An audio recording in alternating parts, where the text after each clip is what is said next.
100 unit बिजली free, क्या किसी भट्टी में जलाई हुई जिंदा लड़की की उस ज़िंदगी को वापस लौटा सकते हैं? क्या रोटी से भूख से बिलखती अबला की असमत लूट ली जाती एम्बुलेंस के कर्मी से तो 500 रुपये का सिलेंडर उसकी असमत लौटा सकता है? कितना जोर लगा लें, कितनी सियासत कर लें, कितनी घोषणाएं कर दें, लेकिन अंततः ये चुनाव राजस्थान की जनता का चुनाव होगा और इस लिहाज से मुझे नहीं लगता कि उनके दाव में कहीं दम है। मुख्यमंत्री के कभी सलाहकार रहे व्यक्ति यदि पार्टी से जुड़ते हैं तो अपने आप में इंडिकेशन है कि उनका भरोसा लोगों से उठ गया है।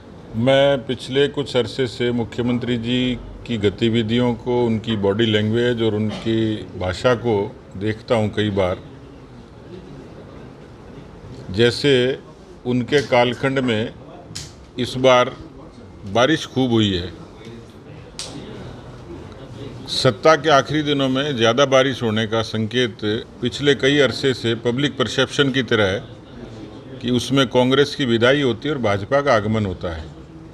अशोक जी के साथ जो मिथक जुड़ा हुआ है वो इसी किस्म से है। दावे भले उनके कितने ही हों, लेकिन राजस्थान की जनता जनधारणा से फैसला करती है और जनधारणा स्पष्ट तौर पर सत्ता बदलाव की तरफ इंगित करती है। उन्होंने प्रधानमंत्री जी को लेकर जो टिप्पणियां की हैं, मुझे लगता है वो एक बौखलाहट जैसी है, जिसमें उन्होंने कहा कि प्रधानमंत्री जी का पार्टी में सम्मान नहीं रहा, जबकि प्रधानमंत्री जी का परिवार से लेकर पार्टी तक और पूरी दुनिया में जिस विशेष तरीके का सम्मान है वो पूरी दुनिया ने देखा है। इसलिए मुझे लगता नहीं है कि प्रधानमंत्री जी को कहीं मुख्यमंत्री जी के किसी प्रमाण पत्र की आवश्यकता है। रही बात उनके इस पूरे कालखंड की, वो बराबर कई बार ये कहते हैं कि मेरी सरकार रिपीट होगी। मैं बार बार कहता हूँ ये सरकार इस बार परमानेंटली डिलीट होगी और उसके कारण है उन्होंने जिस तरीके से कई जगह कई सरकारों की कट कॉपी पेस्ट करी, उसमें फ्रीबीज के नाम पर मुफ्त बिजली, 500 रुपये का सिलेंडर, 27% आरक्षण, इस तरीके के जो सियासी जुमले हैं वो जनता के बीच में रखे हैं।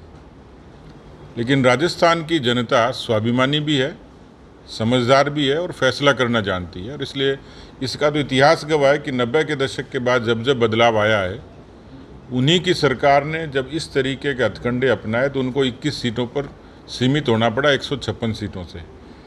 इसलिए राजस्थान की राजनीति में इन सब के ऊपर वो सारे मुद्दे भारी होंगे। मसलन 100 यूनिट बिजली फ्री, क्या किसी भट्टी में जलाई हुई जिंदा लड़की की उस ज़िंदगी को वापस लौटा सकते हैं? क्या रोटी से भूख से बिलखती अबला की असमत लूट ली जाती एम्बुलेंस के कर्मी से तो 500 रुपये का सिलेंडर उसकी असमत लौटा सकता है?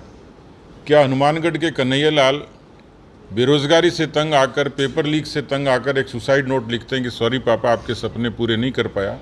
1.25 करोड़ बच्चों ने परीक्षा दी, उनके जो अरमान टूटे, क्या अशोक गहलोत की ये निःशुल्क योजना उनका जो ज़िंदगी और ज़मीर लौटा पाएंगे? इसलिए राजस्थान के जो कोर मुद्दे हैं, किसानों की कर्जा माफ़ी, बेरोजगारी, भ्रष्टाचार, कानून व्यवस्था, ये तमाम मुद्दे राजस्थान की इस सियासत में निर्णायक होंगे। अशोक जी कितना जोर लगा लें, कितनी सियासत कर लें, कितनी घोषणाएं कर दें, लेकिन अंततः ये चुनाव राजस्थान की जनता का चुनाव होगा और इस लिहाज से मुझे नहीं लगता कि उनके दाव में कहीं दम है। सर, भाजपा का कुनबा बढ़ रहा है, आज बहुत सारे लोगों ने ज्वाइन किया, इसमें एक सीएम के पूर्व ओएसडी ने भी ज्वाइन किया भारतीय जनता पार्टी। क्या कहना है? देखिए, अंदाज लगा सकते हैं कि उनका कुनबा पूरे तरीके से बिखरा हुआ है। इस थोड़े इस कालखंड के लिए कुछ विग्रह को उन्होंने दबाने की कोशिश जरूर की है, लेकिन उसके भीतर जो धुआं है वो आग का काम चुनाव में निश्चित रूप से करेगा।